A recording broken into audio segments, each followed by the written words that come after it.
बिस्मिल्लाहिर्रहमानिर्रहीम। लाखों करोड़ों अरबों दरूदो सलाम आप सल्लल्लाहु अलैहि वसल्लम पर और आपकी आल पर। अल्लाह ताला आपको खुश रखे, सेहत के साथ जान और माल में बरकत अता फरमाए। मैं हूं तारिक जावेद, आप देख रहे हैं दादा तारिक रेसिपी। आज जो रेसिपी आपके साथ शेयर करने जा रहा हूं वो है मटन पुलाव की।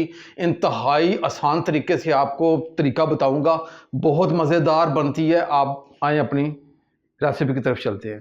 ये मैंने 1 किलो मटन का गोश्त दिया, इसे अच्छे तरीके से धो के साफ़ कर लिया है। ये कुकर लिया है, उसमें ये मटन इसकी यखनी निकालने के लिए, और 1 अदद प्याज है इसके अंदर हम डाल देंगे, और ये 7 से 8 लहसुन के जवे हैं ये डाल देने हैं, और ये खड़े मसाले हैं जिसमें 2 दालचीनी के, 5 से 6 जो है वो लौंग लिए हैं, 1 बादियान का फूल लिया, और 1 थोड़ी सी जायफल का टुकड़ा लिया, 5 से 6 दाने ये काली मिर्च के दाने, ये इसमें ऐसे खड़े मसाले हैं। ये इसमें सिर्फ आपने 1 गिलास सिर्फ पानी इसमें डालना है, इससे ज़्यादा नहीं डालना।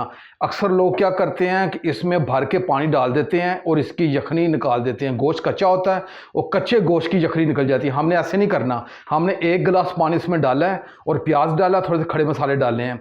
अब इसे खड़े मसाले और प्याज को थोड़ा सा ये मिक्स हो जाएंगे इसमें। ये 5 मिनट का जो है ना इसे कुकर लगाएंगे इसके बाद, और उसके बाद थोड़ी सी इसकी मैं भुनाई करूँगा। भुनाई के बाद फिर पानी डाल के इसकी यखनी निकालूंगा। ये असल तरीका है यखनी निकालने का। अब मैंने पानी 1 गिलास डाल दिया, इसे अब कुकर लगा देते हैं जी। 5 मिनट हो गए, अब इसकी अच्छे तरीके से भुनाई कर लेते हैं ऑयल डाल के जी। मैंने इसमें 3 से 4 चम्मच ऑयल, टेबल स्पून ऑयल डाल के इसकी भुनाई थोड़ी सी करूँगा मैं। ये भुनाई के बाद इसकी मैं यखनी निकालूंगा। अक्सर लोग क्या करते हैं, कच्चे गोश्त की यखनी निकाल लेते हैं, वही स्मेल जो है ना वो चावलों में भी आती है। इसकी मैं 5 से 7 मिनट भुनाई करता हूँ। उसके बाद इसे पानी डाल के 4 गिलास फिर इसे दोबारा कुकर लगाएंगे 20 से 25 मिनट। 5 मिनट हो गया मुझे इसकी अच्छे तरीके से भुनाई करते हुए के। अब 1 टीस्पून इसमें अदरक वो डाल देंगे, और साथ इसे 2 से 3 मिनट और फ्राई करेंगे। जितना अच्छा फ्राई करेंगे उतनी अच्छी यखनी इसकी निकलेगी। इसे मैं 5 मिनट और फ्राई करके फिर 4 गिलास पानी के डाल के इसे कुकर लगाऊंगा और इसकी यखनी निकाल देंगे। यखनी निकालने के लिए साथ वाले चूल्हे पे ये कुकर रख दी है।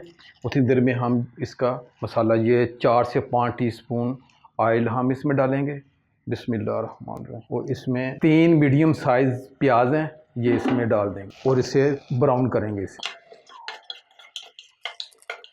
जी। प्याज़ों को मैंने सुनहरी कर ली है, और साथ कुकर पे उसकी यखनी भी उसकी। अब थोड़ा सा पानी इसलिए ताकि मज़ीद इसे सुनहरा नहीं, और इसे थोड़ा सा पानी डाल देंगे इसे, और 2 टेबल स्पून हम अदरक लहसुन जो है ना ये डाल देंगे, और 2 मिनट इसे फ्राई करेंगे ताकि इसका कच्चापन दूर हो जाए। साथ ही ये थोड़े से खड़े मसाले हैं, दालचीनी ली है 1 अदद, बड़ी इलायची ली है, 3 से 4 लौंग लिए हैं, और 1 टीस्पून काली मिर्च ली है, लाल मिर्च ली है 1 टीस्पून, हाफ़ टी स्पून ली है मैंने हल्दी, और नमक दिया है। नमक आगे भी डालेंगे, ये चीज़ें डाल देते हैं। साथ कुकर की आपको आवाज़ आ रही है, वो यखनी इसकी तैयार हो रही है।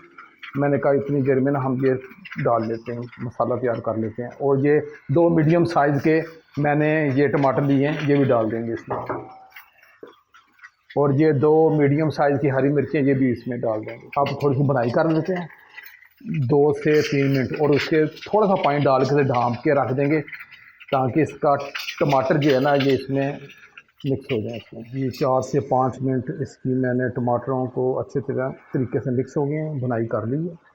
अब क्या करेंगे, बिस्मिल्लाहिर्रहमानिर्रहीम। मैं सादा दही इसमें डालूँगा,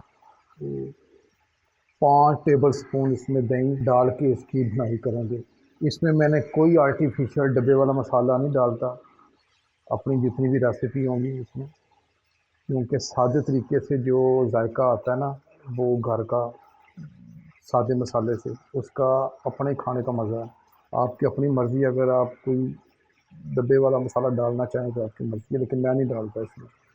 यानी इसकी 3 से 4 मिनट उसकी बनाई करते हैं। ये मैंने बोटियाँ अलग कर ली हैं और यखनी अलग अलग कर ली है। अब इन बोटियों को एक मरतबा इसमें डाल देंगे और इसकी 2 मिनट के लिए से ऐसे मसाले में थोड़ा सा फ्राई कर लेंगे इसमें। बिस्मिल्लाहिर्रहमानिर्रहीम।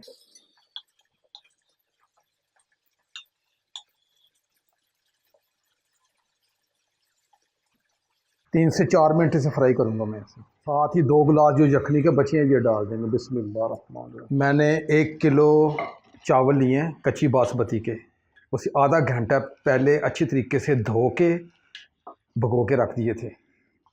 उस हिसाब से मैंने 2 गिलास ये यखनी के चले गए हैं और 2 गिलास ये गए हैं 4, 2, 6। वैसे बराबर के भी अक्सर लोग डालते हैं, मसलन अगर 4 गिलास हैं तो 8 गिलास पानी डालते हैं, लेकिन मैं पानी को थोड़ा सा कम रखता हूँ। 6.5 गिलास तकरीबन मैं पानी डालूँगा इसमें, 6.5 गिलास तकरीबन जो है ना पानी। और अब इसका नमक पूरा करते हैं क्योंकि नमक इसमें कम डाला गया है। ये कम अज़ कम अब इसमें नमक 1 टीस्पून 2 टीस्पून। अब इसका नमक चेक कर लेते हैं। पहले भी 1 टीस्पून नमक इसमें डाला है। अब इसका नमक थोड़ा सा करारा होना चाहिए, थोड़ा सा तेज़ होना, ज़्यादा नहीं, थोड़ा सा तेज़ होना चाहिए। वो चावलों के लिए परफेक्ट नमक होता है। मैं थोड़ा सा इसका चम्मच के साथ नमक चेक कर लेता हूँ। नमक इसका बहुत ज़बरदस्त पूरा हो गया। इसे 2 मिनट ढाँप के रख लेते हैं। पहले उबाले पे फिर चावल इसमें डाल देंगे। जी अब इसमें चावल हम गिरा देंगे 1 किलो चावल। बिस्मिल्लाहिर्रहमानिर्रहीम।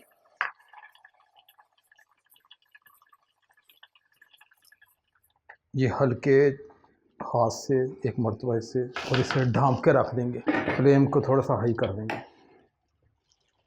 जी माशाल्लाह चावलों ने काफ़ी अपना पानी खुश्क कर लिया। अब हल्के हाथ से इसे बिस्मिल्लाहिर्रहमानिर्रहीम।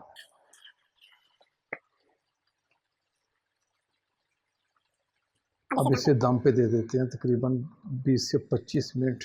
25 मिनट के बाद दोबारा मिलते हैं। मैंने 20 मिनट का दम दे दिया। अब उठा के बिस्मिल्लाहिर्रहमानिर्रहीम। माशाल्लाह ये ज़बरदस्त किस्म का यखनी पुलाव तैयार है। ज़बरदस्त किस्म का यखनी, वाह जी वाह, ज़बरदस्त, बहुत ज़बरदस्त किस्म की खुशबू आ रही है। अगर आपने मेरा चैनल अभी तक सब्सक्राइब नहीं किया तो चैनल को सब्सक्राइब कर लें। अगर मेरी वीडियो अच्छी लगे तो लाइक करें, आगे दोस्तों को ज़रूर शेयर करें ताकि मेरी हर आने वाली वीडियो आप तक पहुंचती रहे।